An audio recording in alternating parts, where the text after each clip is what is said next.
Bienvenue dans la saison 1 de Spiritualité et Thérapie, le podcast. Je m'appelle Sandrine Goss, j'exerce en tant que thérapeute. Face à la multitude de concepts spirituels et de thérapie possibles, j'ai décidé d'aller rencontrer d'autres professionnels pour mieux comprendre ce monde du bien-être. Discussion, réflexion, partage d'informations et d'expériences, ce podcast a pour seul objectif de mettre toujours plus de conscience sur votre chemin et de vous aider à faire des choix plus éclairés au quotidien. Bonjour, aujourd'hui dans Spiritualité et Thérapie, le podcast, j'ai le plaisir de recevoir Catherine Tanguy. Catherine, tu es accompagnante et animatrice spécialisée dans les rêves. Est-ce que tu veux bien te présenter aux personnes qui ne te connaissent pas encore ? Alors, me présenter, c'est toujours assez compliqué comme exercice, ce genre de choses. J'ai une bonne cinquantaine d'années, donc une expérience déjà assez nourrie, avec une part d'enseignement pendant 20 ans, puis un changement pour aller vers l'animation, animation d'ateliers d'écriture, et puis maintenant d'ateliers autour du rêve. D'accord. Et comment t'en es arrivée à venir sur le sujet des rêves ? Alors, le rêve, ça c'est vraiment quelque chose qui me tient à cœur depuis très longtemps. C'est vrai qu'adolescente, j'ai commencé un peu comme tout le monde, au moment où en terminale on aborde le thème du rêve. Je me suis intéressée à ça en me disant waouh, super, je vais trouver un moyen de me connaître. Et puis j'ai trouvé ça très intéressant de noter mes rêves, mais une fois que je les avais notés, je ne savais plus quoi en faire. Et je ne comprenais absolument pas comment je pouvais m'enfoncer dans ces broussailles foisonnantes. Donc j'ai assez vite laissé de côté, tout en gardant ça dans un coin de ma tête. Et après, après, j'ai suivi les étapes traditionnelles, les études, le travail, et puis le travail, le mari, les enfants. Donc voilà, le programme était bien rempli jusqu'au jour où ce programme s'est interrompu d'un coup, puisque je suis tombée malade, d'une maladie qui n'a pas voulu dire son nom tout de suite et qui m'a fait très très peur et qui ensuite s'est installée. Alors il s'agissait d'une spondylarthrite qui s'est manifestée sous plusieurs formes. Tout d'abord une uvéite, une inflammation oculaire qui m'a quasiment, euh, quasiment coupé de ma vue pendant un moment. J'ai cru que j'allais rester aveugle. Heureusement, ça s'est passé très très vite et j'ai cru que bon voilà, j'étais sortie de cette affaire-là, que je pouvais renouer avec ma vie ordinaire, mais non. Après, c'est un genou qui a commencé à me poser des problèmes. Et puis, quand l'histoire du genou a été résolue, c'est une hanche. Et puis, après, une autre hanche. Et à chaque fois, il y avait interruption de mon travail, interruption de mon existence ordinaire. Et surtout, avec tout ça, un épuisement qui ne m'a pas lâché pendant des années. Et j'ai fini par abandonner mon travail et me retrouver toute seule avec beaucoup de questions, beaucoup de difficultés, beaucoup de souffrances aussi. Et donc là, je me suis tournée vers une autre forme de soins que la médecine traditionnelle, avec une thérapie aussi. Et j'ai commencé à me réinterroger sur moi-même, à reprendre mes cahiers que j'avais laissés de côté pendant très longtemps et à raconter, alors pas forcément à raconter, mais à essayer de comprendre ce qui n'allait pas, pourquoi ça n'allait pas, d'où ça pouvait venir, essayer de retrouver l'origine et donc noter tout ce qui pouvait m'aider à comprendre ça. Et dans ce que j'ai trouvé, très vite sont venus les rêves que j'ai commencé par noter tout simplement. Et puis au fur et à mesure, je me suis rendu compte qu'il y avait là une source d'information extrêmement précieuse. Et donc, c'est comme ça que je me suis vraiment penchée sur le rêve. D'accord. On entend que depuis toute jeune, en fait, tu avais cette intuition que le rêve a mené à se connaître. Euh, Qu'est-ce qu'un rêve finalement? Un rêve, c'est quelque chose qui vous arrive, mais qui vous arrive dans une autre dimension que la vie diurne. Mais c'est un événement au même titre que n'importe quel événement de la vie. Et d'ailleurs, parfois, ben, je me rends compte que dans la journée, tiens, je vais me souvenir d'un rêve, mais je me souviens d'un rêve comme de quelque chose que j'ai vécu véritablement. Donc voilà, c'est un rêve, c'est vraiment quelque chose qui vous arrive. D'accord. Et est-ce que tu as la sensation qu'il existe plusieurs formes de rêves? Ben, comme nos événements, en fait, dans la journée, ils sont aussi de plusieurs formes. Ça, c'est quelque chose, en fait, qui... On a très envie de bien comprendre les choses, de les mettre dans des cases, dans des catégories. Et en fait, je crois que c'est quelque chose qui enferme, qu'on n'a pas besoin de ces cases-là. On a rangé la nature en espèces, mais la nature, elle est là, foisonnante, et être dedans, ben, c'est ce qui nous fait du bien. Le rêve, c'est pareil, on le range en catégories, mais il y a quelque chose à prendre dans chacun de nos rêves, et on s'en fiche des catégories. Alors j'entends le fait que finalement le rêve va résonner avec qui on est et à nous de le mettre et de le traduire comme on le sent. Mais pour autant on parle quand même de rêve prémonitoire, de rêve éveillé, de rêve réaliste, de rêve absurde. Est-ce qu'il y a un sens déjà à ces différents thèmes? En fait, c'est... bon, je ne peux parler que de mes propres rêves, hein, évidemment. Euh, mais c'est vrai que moi, pendant longtemps, j'ai bien voulu que mes rêves aient un sens prémonitoire.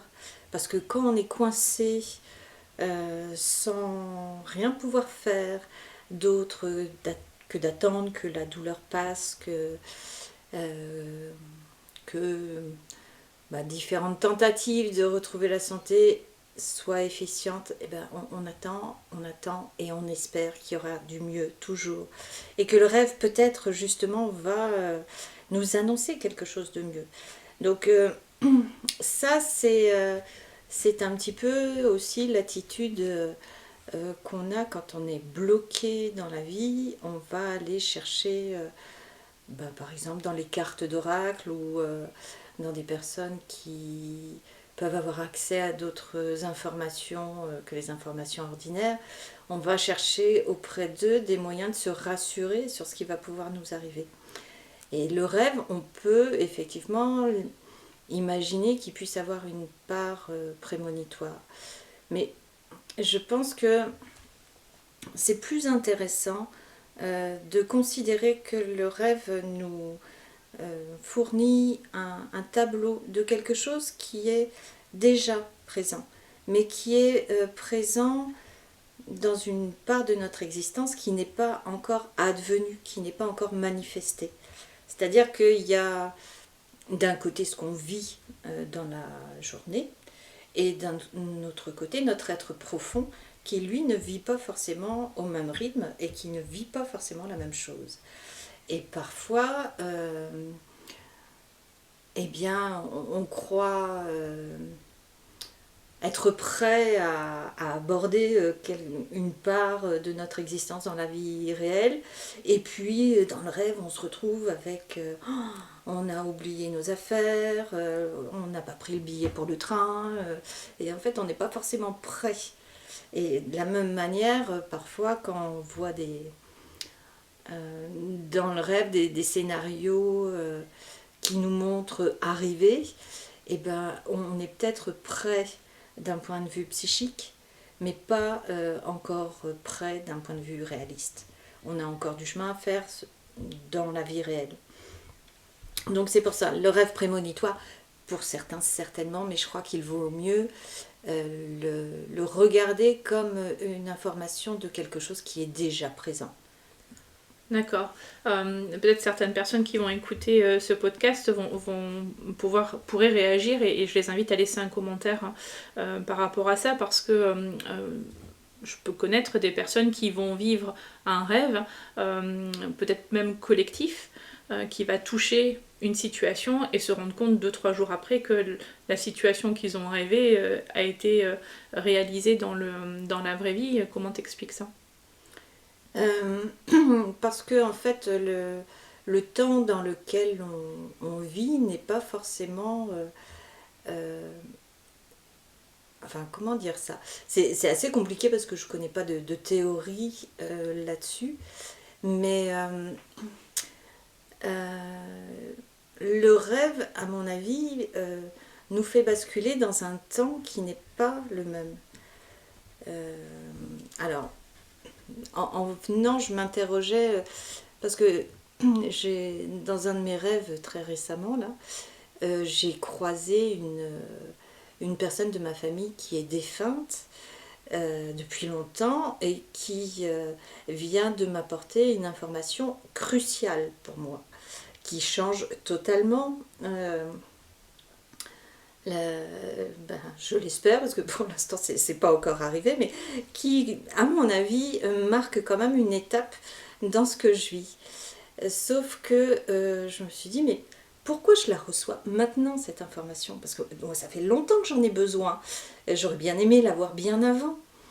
Et, et je pense que... alors je me suis dit, peut-être que j'étais pas prête à la recevoir. C'était la première chose. Et puis finalement, je me suis dit, mais non, c'est peut-être pas ça. C'est peut-être que cette femme dont il est question, elle était peut-être pas prête à me la donner. Parce qu'elle, elle est dans le monde des morts, et le monde des morts n'obéit pas du tout à la même temporalité que la nôtre. La nôtre est très condensée, très structurée. Le temps se dilate de manière très différente dans d'autres dimensions de l'existence que nous ne percevons pas, mais qui sont bien là, qui existent.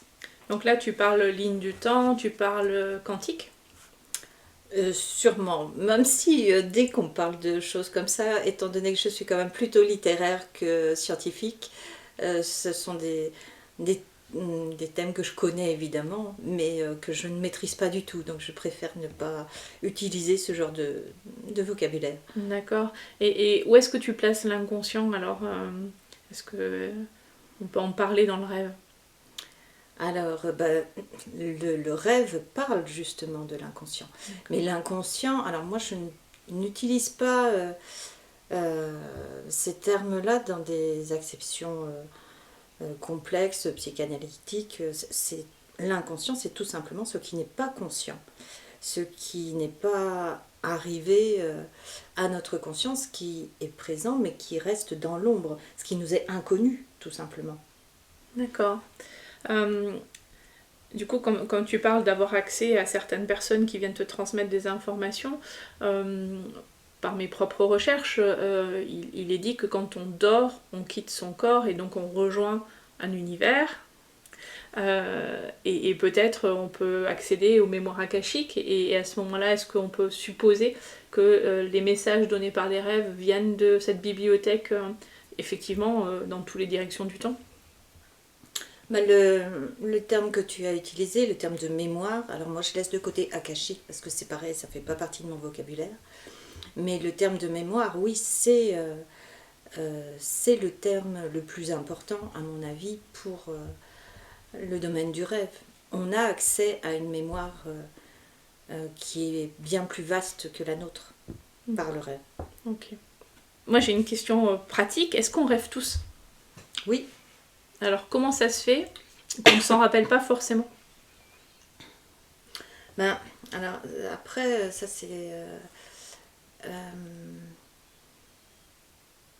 c'est assez... à vrai dire, j'ai pas de raison... je peux pas expliquer ça scientifiquement. Après, il y a plusieurs choses. Tu rêves pas parce que d'abord, on t'a pas dit que le rêve existait pour tout le monde, que tout le monde y avait accès.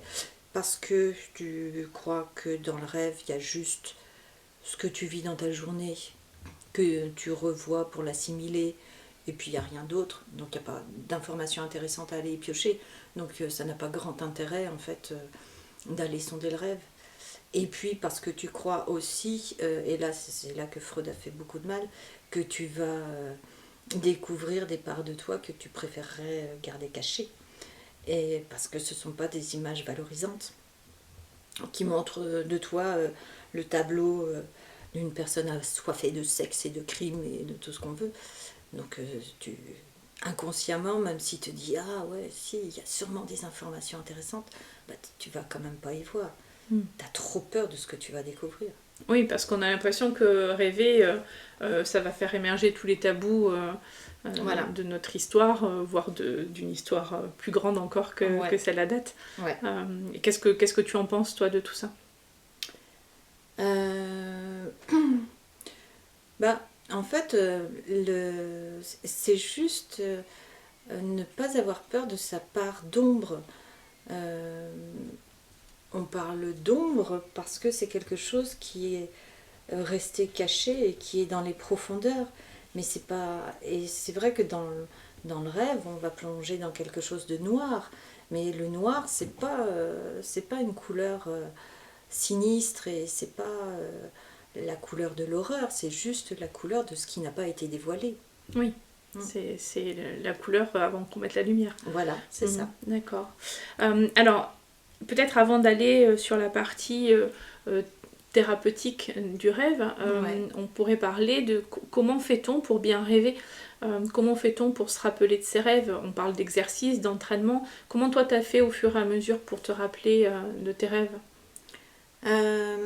J'ai commencé avec les moyens classiques, c'est-à-dire d'abord les rêves qui reviennent spontanément, ceux dont on se souvient dans la journée, ou tu vois, tout à l'heure, quand je suis arrivée, tu m'as parlé du chat venant sur toi, et hop, ça m'est revenu.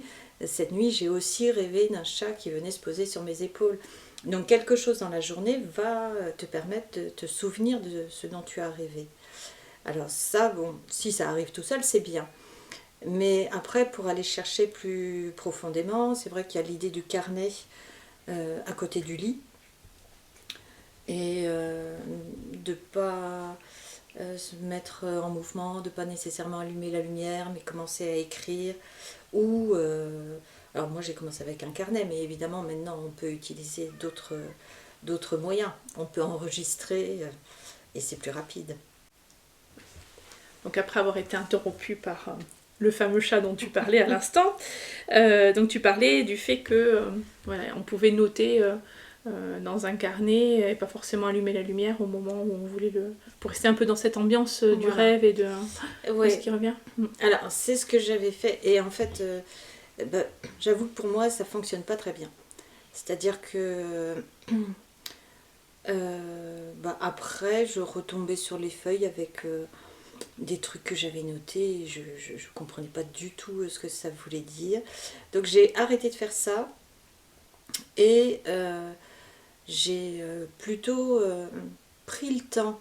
Alors bon, faut dire que tout ça, ça correspond aussi au moment où j'étais malade et où je n'avais pas de nécessité de me lever pour travailler, mais tout de même, prendre le temps le matin, de ne pas se laisser envahir par tiens, il faut que je fasse ça aujourd'hui, ah mince, qu'est-ce qu'on mange, enfin bon, voilà, toutes les questions ordinaires de la vie pratique. Et prendre le temps, donc, sans bouger, de laisser les images revenir. Parce qu'en général, dans un rêve, il y a quand même une image qui va frapper l'attention et qui s'impose. Donc cette image-là, la regarder, l'observer et surtout ne pas commencer à essayer de dire « Ah, mais qu'est-ce qu'elle vient me dire ?» Mais simplement l'observer, la regarder, la détailler, mettre des mots dessus. Mettre des mots parce que c'est en fait les mots que l'on met qui vont permettre de mémoriser. C'est vrai qu'on a rarement des souvenirs avant 4 ans, tout simplement parce qu'avant 4 ans, on ne maîtrise pas bien le langage. Donc on ne peut pas se raconter ce qu'on vit. Donc les mots sont vraiment très importants pour mémoriser. Mais est-ce que le fait de poser des mots, on n'en fait pas rentrer le mental, du coup, en ligne de compte de suite? Oui, mais là, le mental, il nous aide, il est nécessaire. Il est nécessaire justement à la mémorisation. Parce que de toute façon, alors, autant que possible, on reste dans cet état d'entre-deux qui est entre le sommeil et le rêve, mais on a forcément déjà quitté le rêve. Donc on est déjà dans le monde du mental. Simplement, le mental, il faut lui donner un os à ronger, il ne faut pas le laisser partir dans tous les sens. Il faut vraiment l'accrocher à cette scène du rêve, ou cette image. Des fois, c'est juste une image, hein. C'est pas forcément une scène. Et à partir de cette scène ou de cette image, essayer d'aller tirer les fils de ce qui s'est passé avant et de ce qui se passe après. Et pour bien mémoriser en fait le contenu du rêve, donc je fais ça, je vais dérouler vers l'avant, je vais dérouler vers l'après, et je donne un titre à ce rêve. Parce que c'est le titre qui va me permettre ensuite, quand je vais passer à la rédaction du rêve, qui va me permettre de le retrouver. D'accord. Est-ce que, pour qu'on comprenne tous, tu aurais un exemple à nous donner assez court pour comprendre ton déroulé là, on va avant, on va après, on donne un titre. Est-ce que tu aurais un exemple pour qu'on puisse bien se représenter?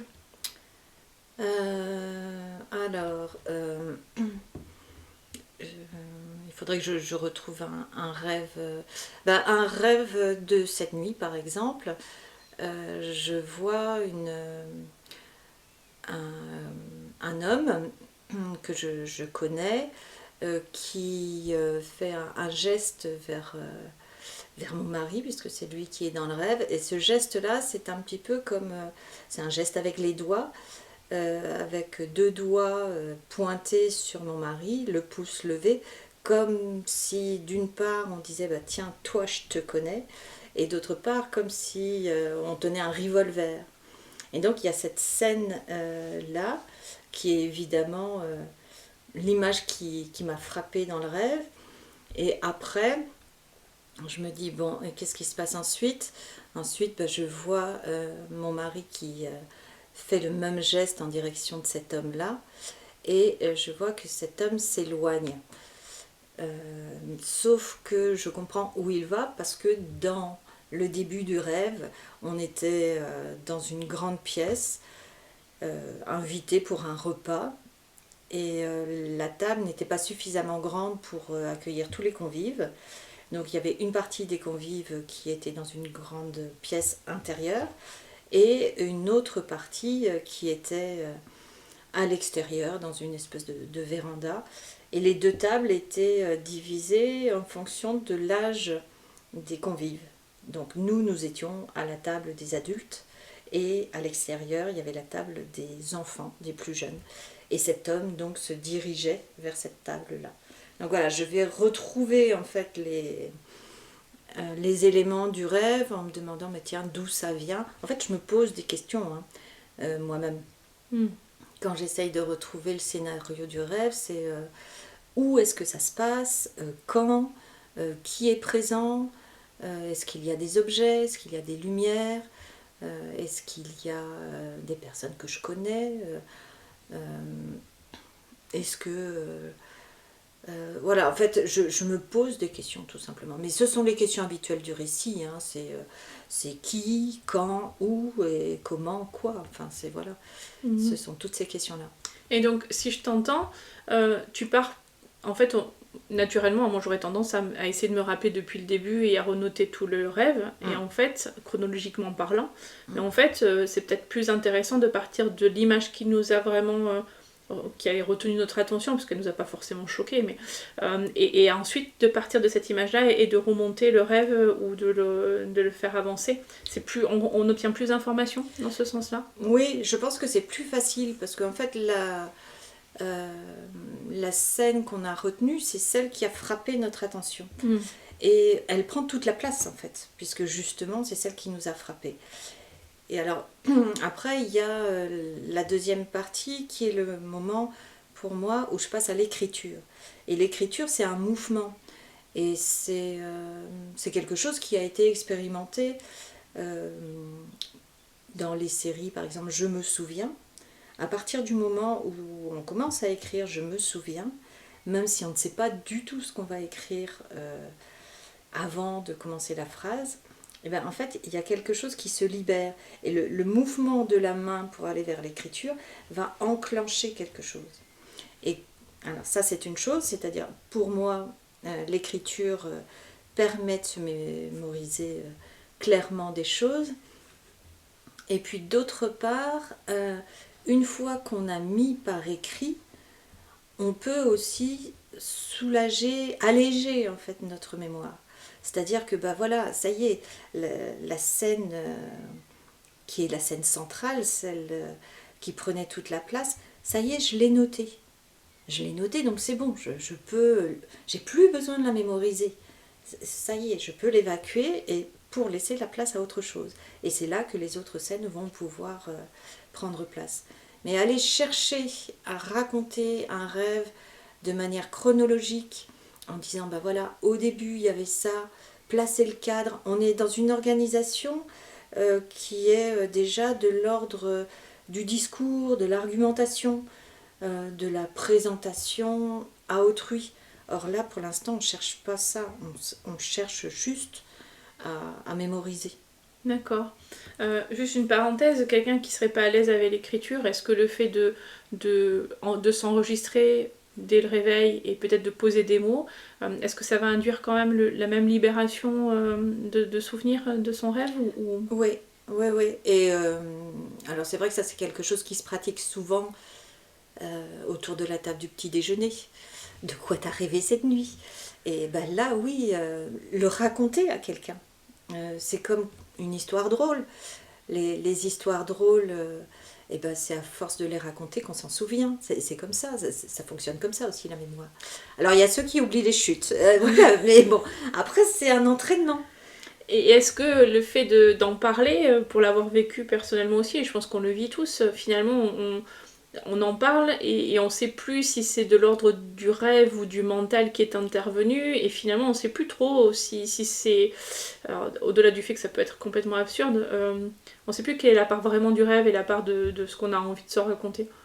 Oui, bah oui, mais alors là c'est l'autre écueil et qui vient très très vite. C'est effectivement réussir à être absolument honnête avec ce qui émerge du rêve. Et pour arriver à cette honnêteté, bah, c'est là où il faut de l'entraînement. Mhm. Réussir à entendre ce que le rêve dit et non pas ce qu'on voudrait qu'il dise. Parce que c'est très tentant quand même. Bah oui. Eh ben oui. Et donc bah, ça c'est aussi... Alors bon, il y a plusieurs choses, mais c'est aussi quand on est persuadé que le rêve vient nous donner des informations utiles et des informations qui... Le rêve est à notre service. Il vient nous apporter des choses pour nous aider à aller vers là où on doit aller. Donc si on est persuadé que c'est un bon messager, déjà on ne va pas avoir envie de déformer ses propos. Alors concrètement, comment on fait pour justement rester dans cette objectivité et prendre le meilleur du rêve et prendre le message? Il faut justement, là encore, continuer à écarter le mental, c'est-à-dire noter tout ce qui vient comme si c'était une liste de courses, sans faire rentrer ni la réflexion, ni le côté affectif, mais vraiment dresser la liste, ce qu'on a vu, quel était l'objet, comment il était, à quel endroit se trouvait-il, est-ce qu'on l'a saisi, pas saisi, mais décrire en fait tout ce qui se passe dans le rêve. Il faut surtout pas chercher à créer un effet. on note. Merci beaucoup. Et bien merci à toi. Merci pour cet échange. J'invite des personnes qui nous ont écoutés à poser des questions en dessous de la vidéo ou de l'audio, de manière à ce que, avec les questionnements que vous pourriez avoir, on puisse éventuellement refaire des séries de podcasts qui répondraient à ces questions-là pour permettre d'éclaircir et d'avancer sur le chemin du rêve. Merci beaucoup, Catherine. Merci, Sandrine. Si vous souhaitez vous faire accompagner par Catherine Tanguy, vous retrouverez le lien vers son site internet pour pouvoir la contacter dans la description de ce podcast.